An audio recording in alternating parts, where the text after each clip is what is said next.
네, 할렐루야.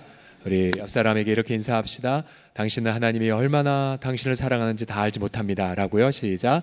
하나님이 당신을 얼마나 사랑하시는지 당신은 다 알지 못합니다. 예. 네, 여러분 정말 믿으십니까? 주님이 정말로 여러분들을 사랑하신 걸 믿으십니까? 네. 자, 우리가 지난 5월달 교회 설립 60주년 기념 예배를 드리기 직전에 우리가 본당에서 이제 전 세대가 함께 이제 예배를 드리고 이제 기획을 했죠.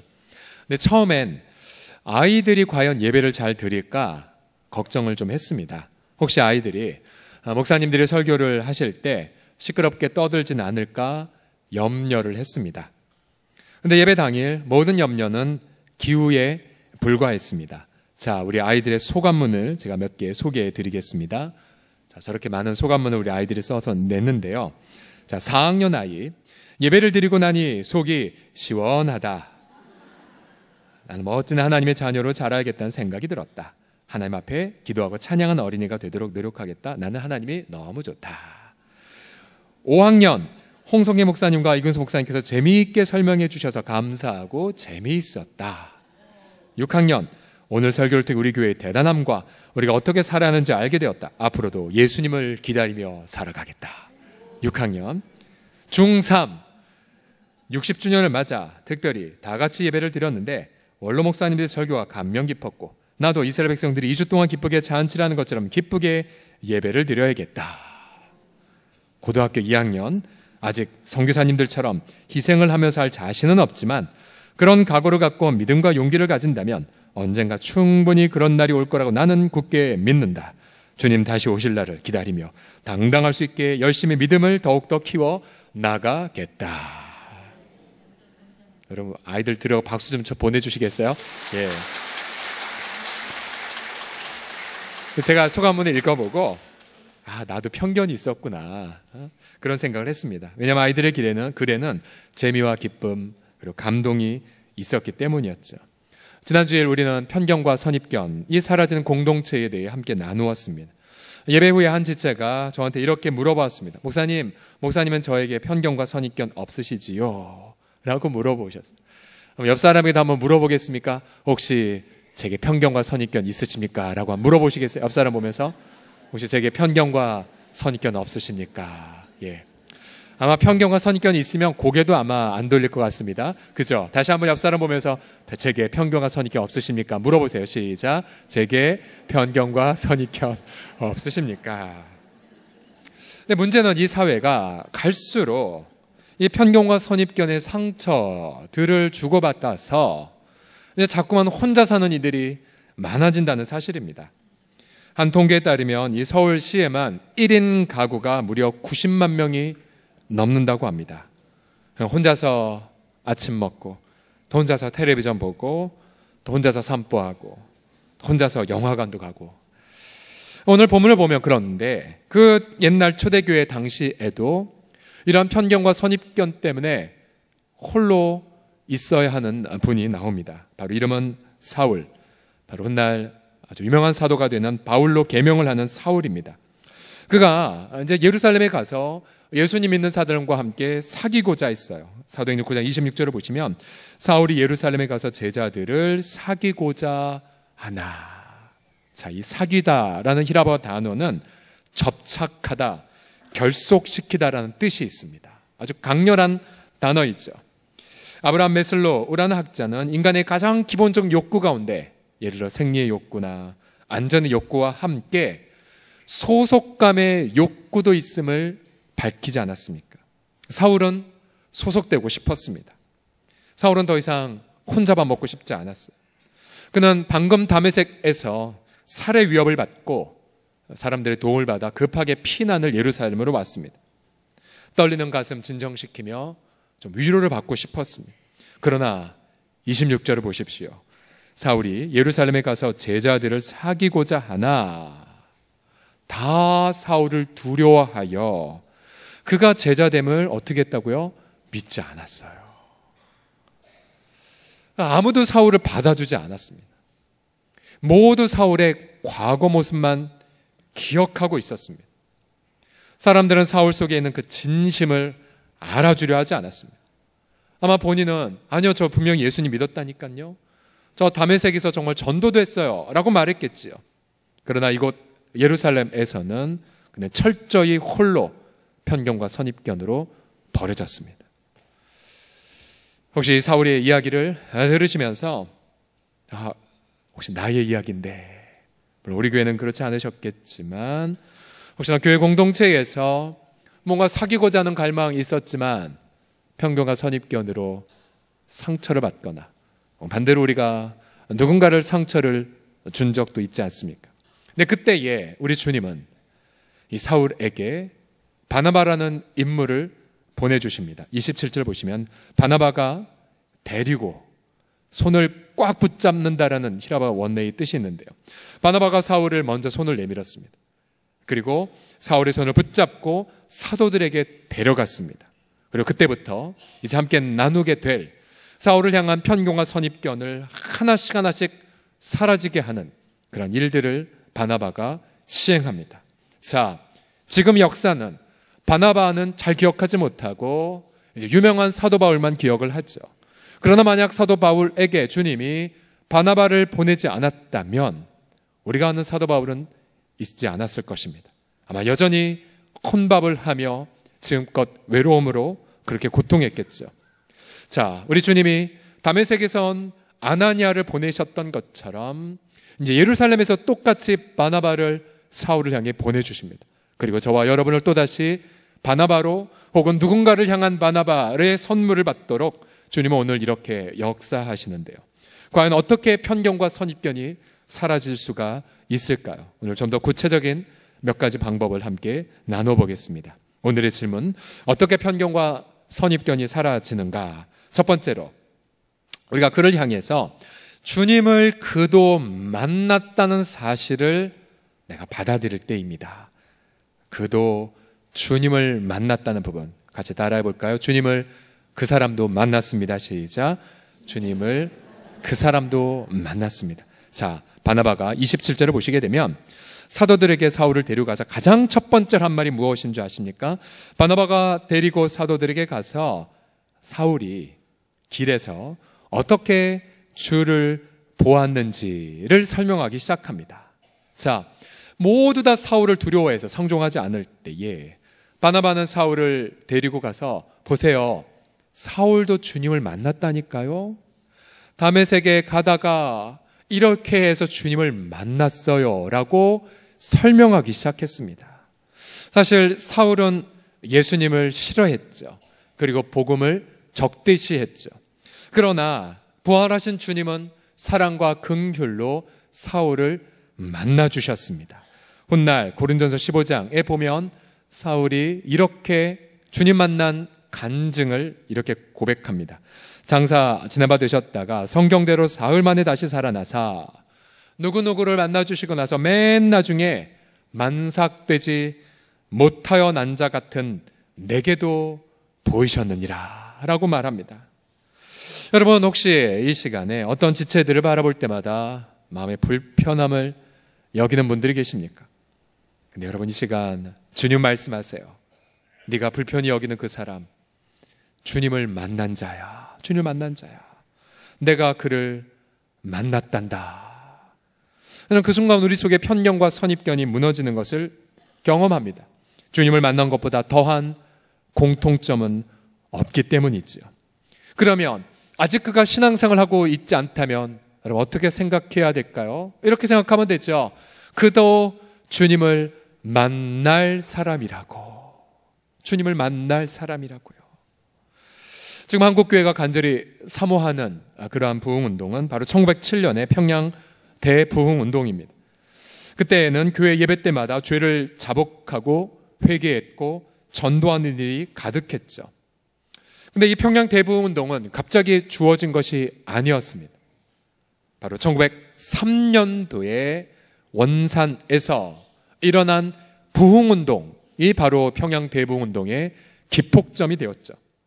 당시에 하디라는 선교사님이 원산을 중심으로 해서 선교사역을 했지만 별로 열매가 없었어요. 열심히는 했는데 사람들은 변화되지 않았습니다. 근데 이 선교사님이 그때 뭐라고 생각을 하셨냐면, 이렇게 열매가 없는 이유는 바로 저 한국 사람들 때문이다. 원래 한국인은 이래 라는 의식을 은연중에 품으셨습니다. 그런데 어느 날 이분이 성령을 통하여서 그동안 자신의 사역 속에 열매가 없던 이유가 성령을 신뢰하지 않고 자기 머리만 의지했기 때문이고, 그리고 한국인들을 멸시했기 때문이란 걸 깨닫습니다. 그래서 어느 날 기도 모임 때 동료 선교사님들 앞에서, 또 우리 한국 사람들 앞에서 일어나 자신의 죄악을 토설하기 시작합니다. 사실 자신은 민족적인 우월감이 있었다. 그리고 조선인들을 멸시했습니다. 나의 교만의 죄를 회개합니다. 그리고 성령을 신뢰하지 않고 내 머리만 의지하며 살았던 죄악을 회개합니다. 처음으로 공개적으로 자신의 죄를 자복하기 시작했습니다.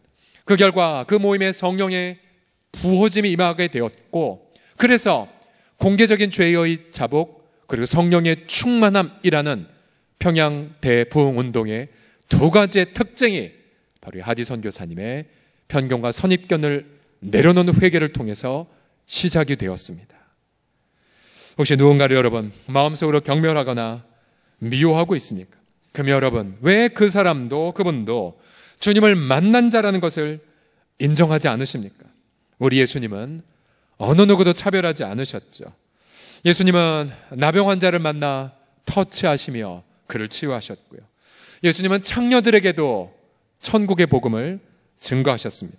예수님은 어린이들이 오는 것을 대환영하셨고, 예수님은 세무공무, 그 당시 세리처럼 사회적 멸시를 받는 이들을 찾아가 식사교제를 하셨습니다. 예수님은 지성적 엘리트들에게도 복음을 증거하셨죠. 또 예수님은 귀신 들린 자를 자유케 하셨고 정신병을 앓는 자들을 치유하셨습니다. 여러분, 만약 예수님이 사람 골라가며 만나셨다면 오늘 이 자리에 단 한 사람도 주님 앞에 있지 못했을 것입니다.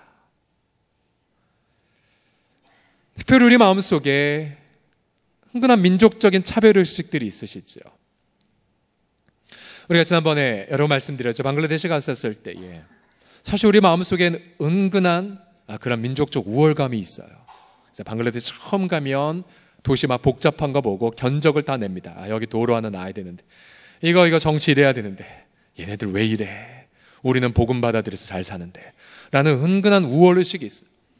그러나 이번 겨울에 그들이 성경 캠프를 하였을 때에 우리 다음 세대들보다 얼마나 탁월하게 눈물 흘리며 기도하고 찬양하는지, 어느덧 그들을 하나님 우리의 스승으로 세워주신 것을 목도할 수가 있었습니다. 민족적인 우월감, 편견들, 우리 주님의 그 차별 없는 사랑, 그 사랑으로 주님을 만난 감격을 경험하셨다면 여러분, 어느 누구도 마음에서 업신여기거나 미워하지 마시기를 예수님의 이름으로 간절히 축복합니다. 우리 앞사람 보며 이렇게 고백하겠습니다. 우리는 함께 예수님을 만났습니다. 시작. 우리는 함께 예수님을 만났습니다. 두 번째로, 어떻게 편견과 선입견이 녹아버릴까요? 두 번째로는 주님의 음성을 함께 듣는 것을 통해서입니다. 주님의 음성을 함께 듣습니다. 함께 읽겠습니다. 시작. 주님의 음성을 함께 듣습니다. 자, 27절을 보시면 바나바는 사울이 길에서 어떻게 주님을 보았는지, 두 번째로는 주님이 그에게 말씀하신 일을 편견과 선입견이 가득한 이들에게 증거했습니다. 자, 사울은 주님의 음성을 어떻게 들었습니까? 먼저 개인적 차원에서 들었고, 다음 공동체를 통해서 들었죠. 먼저 사울은 개인적 차원에서 4절과 5절을 보게 되면 이런 음성을 들었어요. 사울아, 사울아. 자신의 이름을 부르는 것을 들었고, 네가 어찌하여 나를 박해하느냐. 그의 행동이 얼마나 죄인지를 깨닫게 하셨고요. 그 다음, 나는 네가 박해하는 예수라. 복음이 무엇인지를 깨닫게 하셨습니다. 그러나 이걸로 끝이 아니었죠. 하나님은 사울에게 아나니아를 보내셔서 공동체를 통한 음성을 이렇게 듣게 하십니다. 17절 보시면 형제 사울아. 사울을 형제로 받아들였고요. 주, 곧 네가 오는 길에서 나타나셨던 예수께서, 즉 사울이 만난 그분이 바로 주와 구주가 됨을 일깨워 주었고요. 그 예수께서 나를 보내어 너로 다시 보게 하시고, 그 당시 사울은 기도 중에 누군가 자기에게 들어와 안수하여 눈을 뜨게 하는 것을 보았거든요. 똑같은 말씀을 하나님이 아나니에게 들려주셨죠. 예수께서 나를 보내어 너로 보게 하시고 성령으로 충만하게 하신다. 이 사울은 개인적 차원에서도 주의 음성을 들었지만, 그러나 공동체 안에서 그 음성은 확증이 되었습니다. 바나바는 이제 편경과 선입견이 가득한 이들에게 사울을 데리고 가서 그가 받았던 주의 음성, 그리고 그가 공동체를 통해서 받았던 음성을 나누어 줍니다. 그러자 사도들은 주님이 사울을 부르셨다라는 것을 확신하게 되었죠. 처음엔 바나바만 사울의 손을 잡고 있었지만 아마 이제 다른 성도들도 사울도 그렇게 음성을 들었어 라는 이야기를 깨닫고는 저마다 용기를 내어 손을 내밀었을 것입니다. 제가 신방 다닐 때마다 참 기쁜 것 하나가 있습니다. 그것은 우리 성도들이 본인이 참 여러 고난을 겪고 있음에도 불구하고 주님이 주시는 음성을 우리에게 나눠줄 때입니다. 나눠줄 때예요. 예를 들어서 자신의 식구 중에 한 사람이 신앙생활을 잘하다가 지금은 신앙생활을 포기했었을 때에 너무 막막하잖아요. 그런데 우리가 그런 질문을 던져요. 그러면 주님이 그분을 향해 무슨 음성을 들려주셨어요? 그럼 우리 성도들은 이런 말을 해요. 주님이 그를 너무나 사랑한다는 말을 주님이 제게 깨닫게 해주셨어요. 지금은 방황하지만 주님이 그분을 너무나 사랑하고 있다는 음성을 들었다면 그럼 낙심할 수가 없죠. 우리 소망을 품고 인내를 하게 되지 않습니까? 때로는 사별의 아픔을 겪은 그러한 가족들에게 신방을 할 때 이러한 질문을 종종 던집니다. 주님이 왜 그 가족을 데려가셨어요? 라는 질문에 대해 어떠한 음성을 들으셨어요? 그럼 보통 이렇게 말씀하세요. 하나님 왜 자신의 사랑하는 가족을 데려가시 저는 알지 못하겠어요. 그러나 다만 지금 주님은 나의 힘이 되어주셨고 주님은 내가 더욱더 주님을 가까이 하는 것을 지금 경험하고 있어요. 그래서 주님이 주신 그 음성을 우리 가운데 들려줍니다. 우리는 그들의 들은 음성을 성경을 통해서 확증해 주죠. 하나님이 얼마나 우리를 사랑해서 그 아들을 주셨는지, 또 얼마나 하나님 우리의 영혼의 힘이 되고 지혜가 되신지 함께 나누면서, 그럼 더욱더 그 고통에도 불구하고 그가 더욱더 소망 중에 승리하는 것을 얼마나 많이 우리가 눈으로 보고 있는지 모릅니다. 여러분, 지금 이 시간 우리 많은 어르신들이나 우리 부모님들은 신앙적으로 방황하고 있는 우리 자녀들 때문에 마음이 고통스러워요. 자신은 그리스도의 공로로 천국 가는 걸 확신하지만 방황하는 자녀들. 그럼 여러분, 제가 여러분의 이런 질문을 던져볼게요. 그러면 주님은, 우리 예수님은 그 자녀를 향해 지금 뭐라고 말씀하고 계실까요? 여러분, 그 음성을 들어본 적 있으십니까? 사울은 주님을 대적했을 때에도 주님을 만났죠. 왜요? 그것이 바로 긍휼과 사랑입니다. 지금 이 시간 비록 우리 아이들이 예배당에 있지 않고 또 겉보기엔 우상을 숭배하는 것처럼 보인다 할지라도 주님은 사랑과 긍휼로 사울을 만나주셨듯 우리 자녀들에게도 주의 음성을 들려주고 계십니다.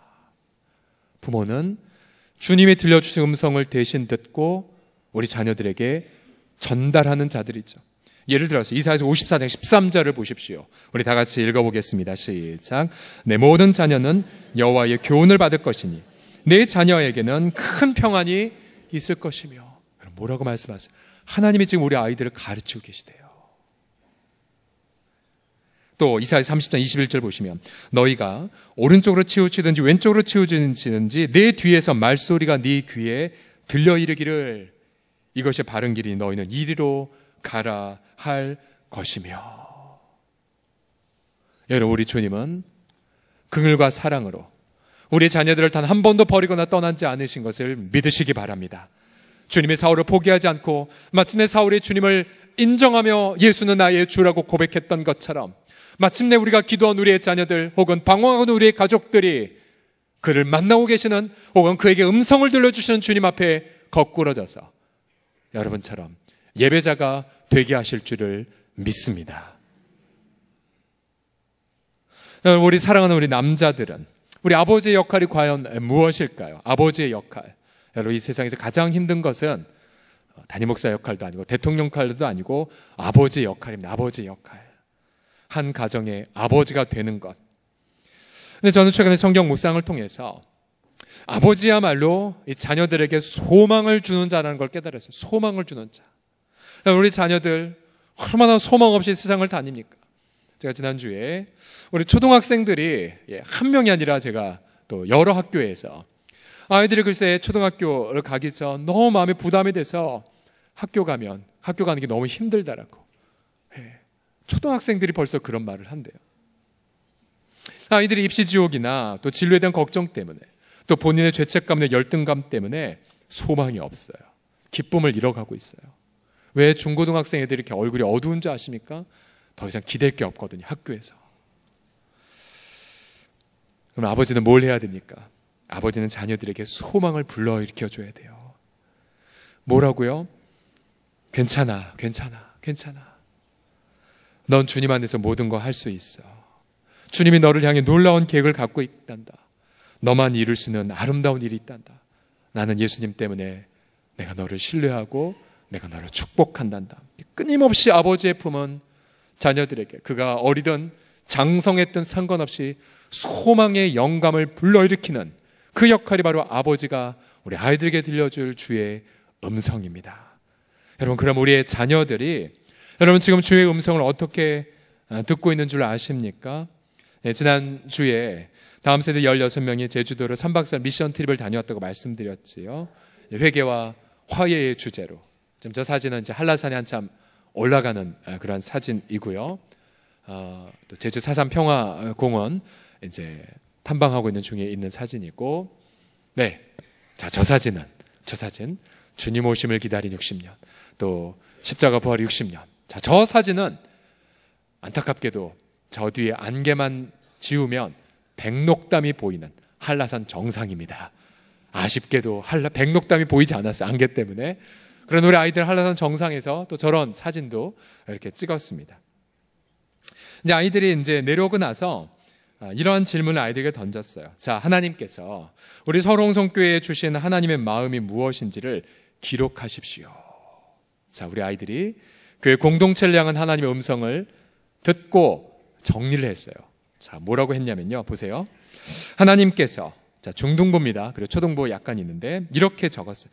하나님께서 서롱성교회에 주신 마음은 서로 잘못한 것이 있거든 서로 화해하고 용서하라는 마음을 주신 것 같다. 하나님께서 주신 마음은 바로 감사와 위로의 마음이다. 하나님이 저에게 주신 생각은 정의로운 그리스도인이 되라는 생각이 듭니다. 우리 홍성교회 온 공동체가 회개하는 마음을 가지고 화합하며 협력하여 하나님의 선을 이루어가는 교회가 될 수 있도록 노력하는 마음을 가지라는 것 같습니다. 중등부의 고백입니다. 무슨 목사님들보다 더 설교를 잘한 거죠. 아이들이 하나님 음성을 듣고 우리 공동체를 향한 주의 음성을 깨닫고 적은 거예요. 여러분, 그들을 향한 편견이 사라지지 않습니까? 아, 우리 아이들이 이렇게 예배를 사모하고 이렇게 하나님 말씀을 듣는구나. 여러분, 공동체의 사랑방교회 모임의 특성이 무엇입니까? 사랑방교회란 이처럼 주님이 주신 음성을 서로 나누는 모임이에요. 우리 지체를 향한 하나님의 음성을 듣고 함께 나누고 격려하고요. 또 고난 속에서 주의 음성을 들었다면 우리가 성경 말씀을 통해 확증해주고 또 공동체 설교 시간을 통하여 분명하게 그 방향을 정리해주는, 그것이 바로 사랑방교회 모임의 특성입니다. 여러분, 아무리 이 세상 속에서 빛이 없다 할지라도 주님의 음성만 있으면 길이 보이게 됩니다. 아무리 절망스러운 상황이라 할지라도 주님의 음성을 함께 듣는 지체들만 있으면 우린 그곳에서 하나됨을 경험할 수가 있고 그 어떠한 고난, 힘든 절망을 기쁨으로 헤쳐나가게 될 줄을 믿습니다. 이 아름다운 하나됨이 우리 공동체 안에 가득히 넘치기를 우리 주 예수님의 이름으로 간절히 기도합니다. 마지막으로 어떻게 편견과 선입견이 녹아버려지냐면요, 주님을 함께 전함을 통해서입니다. 따라하시겠습니다. 주님을 함께 전합니다. 시작. 자, 바나바가 27절에서 마지막 이 말을 한마디 더해요. 다메섹에서 사울이 어떻게 예수의 이름으로 담대히 말하였는지를 전합니다. 자, 첫 번째, 그가 주를 본 것. 두 번째, 주님이 그에게 말씀하신 것. 마지막, 그가 예수님을 어떻게 전했는지까지 전하게 됩니다. 이래서 비로소 예루살렘 성도들은 아무도 그와 상종하지 않고자 했지만 사울의 삶을 듣고 그의 믿음은 진짜구나를 이제 받아들이기 시작했습니다. 그래서 28절을 보십시오. 아무도 사울과 함께 있지 않았는데 이제 바나바 때문에 사울은 제자들과 어떻게 하고 있습니까? 함께 있게 되었어요. 함께. 그리고 예루살렘에 함께 출입하기에 이르렀습니다. 여러분, 이러한 바나바가 다 되시기를 주의 이름으로 축복합니다. 하나가 되었어요. 무엇보다 성도는 언제 하나가 되냐면 바로 예수님을 함께 증거할 때 하나됨을 경험합니다. 여러분, 복음전도 현장에서 우리가 예수 그리스도를 증거하게 되면 우린 예수님의 사랑을 더욱더 뜨겁게 체험하게 되죠. 왜냐하면 예수님이 우리를 만나 주셨다는 사실에 감격하기 때문입니다. 복음을 거부하는 자들 보면 안타까워 눈물로 기도하죠. 나도 한때는 저렇게 예수님을 부정했는데 라고 말하면서 다시 한번 기도하고 구하게 됩니다. 그러면서 이런 복음전도 현장에서 우리는 서로 간의 뜨거운 전우회를 맛보게 이르게 됐죠. 그러면서 우리 공동체는 이 전도폭발팀에게 큰 빚을 하나 지고 있어요. 지난 19년째 우리 전도폭발 교사들과 섬김이들은 화요일날 또 토요일날 쉬지 않고 성도들을 훈련시키고 복음전도 현장에 나아가기 때문입니다. 여러분, 누가 시켜서 여러분 그러한 일을 감당했겠습니까? 아니면 기쁨이 하나도 없는 의무감 때문에 그렇게 그들이 헌신했을까요? 아니에요. 기뻐서 그래요. 기뻐서. 복음전도 함께 예수를 믿을 증거할 때에 부어주신 그 기쁨을 그들이 맛보았기 때문에 근 20년 동안 쉬지 않고 달려간 것입니다. 여러분, 왜 우리가 여름마다 블레싱 코리아라는 이름으로 복음을 증거하러 갈까요? 여러 가지 이유가 있죠. 한 영혼에 대한 사무치는 사명감, 또 미자립 교회와 동행해야 된다는 이 서울 교회들의 분명한 책임감 등등 때문이죠. 그러나 무엇보다도 이 더운 여름날 블레싱 코리아에 가는 이유가 있어요. 그것은 좋아서 가요. 좋아서. 기뻐서 가요. 기뻐서요. 무슨 기쁨입니까? 주일날 얼굴만 마주쳤던 지체들과 함께 그 현장에 가서 어르신들, 마을 주민들 섬기기 위해 전을 붙이고 또 함께 풀을 베고 또 사회적 지위가 어떠한 상관없이 함께 작업복을 입고 청소를 하죠. 한 영혼 한 영혼에게 예수님의 사랑을 전합니다. 그럼 언더 지체들은 그 땀방울과 함께 이 진한 전우회 이 땅에 어떠한 조직에서 경험하지 못하는 그 강렬한 하나됨을 그 현장에서 경험합니다. 한바탕 웃음, 그리고 보람, 희열, 기쁨, 은혜, 하나님의 임재 등등. 여러분, 이 세상 어느 곳에 가서 이러한 하나됨을 경험할 수 있단 말입니까?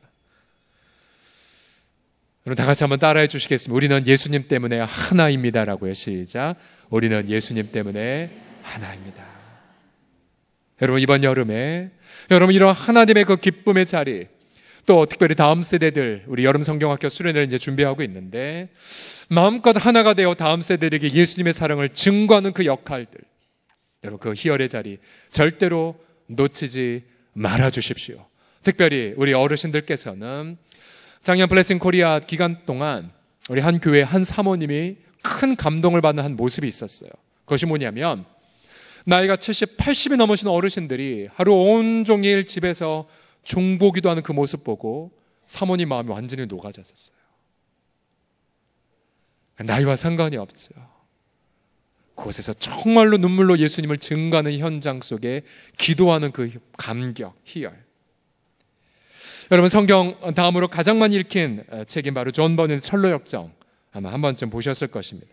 주인공 크리스찬이 소망이라는 동행과 함께 마침내 영광의 천성에 입성을 하죠.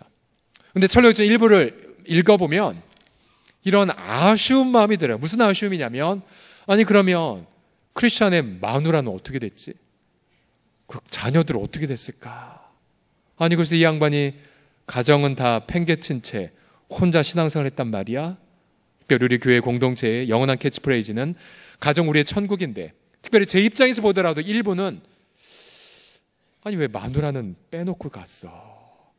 또 가끔은 가장 큰 고통은 아볼론을 만나는 것보다 부부싸움일 텐데 왜 이런 건 안 적었나 등등을. 별로 웃지 않으시네요. 별로 부부싸움 한 번도 안 하시나 봅니다. 근데 존 버녀는 철로역정 일부로 마치지 않았어요. 마치 우리의 이러한 의구심에 답을 주는 것처럼 철로역정 제2부를 만들었습니다. 당연히 2부의 주인공은 크리스찬의 부인, 이름하여 크리스티아나, 그리고 그의 네 아들들이 주인공입니다. 그러면서 존 버녀는 순례의 여정에 가족이 함께 가는 것을 아주 자세하게 그렸습니다. 이 편의 첫 부분은 이렇게 시작이 됩니다. 이제 크리스티아나가 남편이 떠났잖아요. 먼저 천국에 갔습니다. 그래서 혼자 남겨졌습니다. 근데 그녀의 마음은 편치 않았어요. 계속 슬픔 속에 잠겼습니다. 왜냐하면 남편이 본인의 죄를 깨달아 탄식하고 눈물을 흘릴 때 그 탄식과 눈물에 동참한 것이 아니라 무시했거든요. 무시했어요.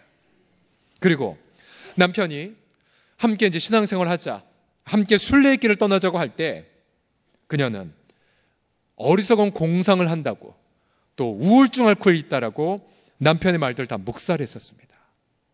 이제 그 죄가 생각이 나서 너무 막 괴로웠습니다. 그런 자녀들을 불러서 이렇게 자신의 죄를 인정했습니다. 얘야, 내가 큰 잘못을 저질렀다.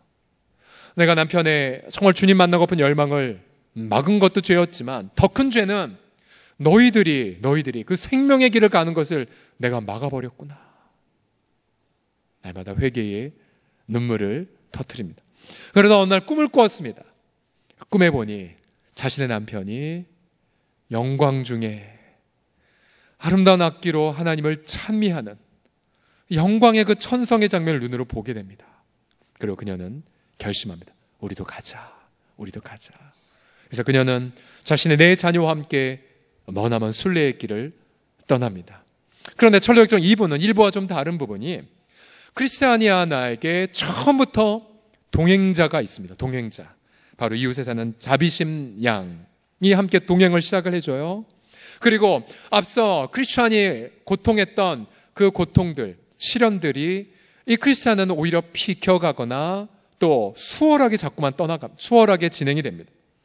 또한 자비심 양뿐만 아니라 담대씨, 진리의 용사 등등이 함께 동역하며 나아갑니다. 그리고 이 사람은 마치 일부에 대한 그러한 보완인 것처럼 자신의 자녀들을 이 세속의 도시 가운데 결혼을 시키고, 또한 이 세상을 향한 크리스찬의 사명, 그 사명을 아름답게 감당하는 장면들을 곳곳에 남겨둡니다. 그리고 마침내 승리하여 천성의 문에 당도하는 장면까지 기록되어 있습니다. 우리 사랑하는 성도들이요, 여러분, 우리의 인생 길지 않지요. 잠깐이면 금방 지나갑니다.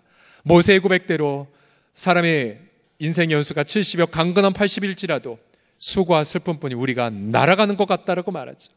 우리 인생 밤의 한 경점처럼 순식간에 지나간다라고 얘기합니다. 그러나 여러분, 이 땅에서는 잠깐이지만, 그러나 예수 그리스도를 구주와 주님으로 고백한 자들은 우리 영원한 천성에서 영원한 영광을 함께 누리게 됩니다. 우리 사랑하는 지체들, 우리 사랑하는 가족들, 역시 우리가 함께 영원한 영광을 향유할 자들이죠. 여러분, 그 영원한 영광을 신뢰하고 믿으신다면, 그리고 그도 주를 만났고 또 그도 선하신 목자의 음성을 날마다 듣고 있으며, 또 우리도 함께 그와 더불어 이 세상 속에 예수님의 사랑을 증거할 자로 믿으신다면, 이제 마음속에 있는 자그마한 편견과 선입견의 덫을 내려놓으시고 사랑과 용서로 함께 순례의 길을 내딛는 우리 귀한 우리 모든 권속들이 다 되시기를 그리스도 예수의 이름으로 간절히 축복합니다. 기도하겠습니다.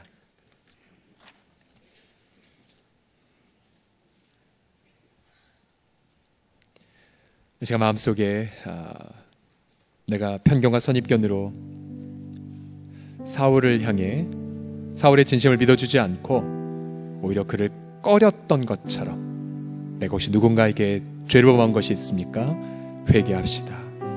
또 하나님, 그러면 혼자 있는 자가 자꾸 생각나는데 하나님이 아나니아를 보냈듯 또 바나바를 보내신 것처럼 주님, 제가 바나바가 되겠습니다. 내가 그의 손을 붙잡고 사람들에게 소개시켜주고 그가 어떻게 주님을 만났고 또 어떻게 주님을 위해 살았는지를 내가 말하겠나이다. 이런 회개와 결단의 기도를 다 같이 우리 드리겠습니다. 기도하겠습니다. 살아계신 아버지 하나님, 우리 주 예수님 죄송합니다. 주님은 우리를 차별 없이 사랑해 주셨는데 나의 허물과 죄에도 불구하고 내게 오시사 아버지 하나님이여, 하나님의 그 샬롬을 우리에게 전해주셨는데 하나님, 너무나 많이 쉽게 그렇게 편견과 선입견으로 마음으로 누군가를 원망하고 저주하고 또 마음으로 깊이 그렇게 누군가를 아버지 하나님 증오했던 죄악을 용서해 주십시오. 아버지 하나님, 또한 나도 상처를 받아 때로는 아버지 하나님이여 아무도 나를 믿지 못하는 적막감을 느끼거나 또 아버지 홀로 그렇게 남겨질 때가 있었음을 고백하나 때로 인생에 그런 것이 걷거니 하며 애써 아버지 하나님 스스로를 위로하며 상처받고 싶지 않아 혼자의 삶을 살아가는 우리들 아버지, 그러나 우리의 눈을 열어 주를 바라보나이다. 우리를 와락 품어주신 주님의 그 사랑을 바라보나이다. 우리에게 아버지 하나님 소중한 공동체를 선물로 주셨어. 바나바와 같은 이들 또 아나니아 같은 이들을 보내주시사 나의 속에 있는 그 갈망의 해답을 주셨고 또 아버지 함께 순례의 길을 걷게 하시는 주님, 그 주님의 그 아름다움과 더불어 날마다 우리 모든 권속들이 그 공동체의 하나됨을 경험하고 추구하며 나아가 서로 겸손하게 사랑하고 주와 섬기며 나아가는 주님, 우리 모든 사랑하는 식구들 우리 주 예수 그리스도여 다 되어지도록, 특별히 외로움으로 그렇게 홀로 고통하는 자들 또 우울증으로 고통하는 이들의 마음 가득히 공동체에 따스한 손길을 경험하는 주 아름다운 우리의 행복을 누려가도록 함께하여 주시옵소서. 우리 주 예수 그리스도의 이름으로 기도드립니다.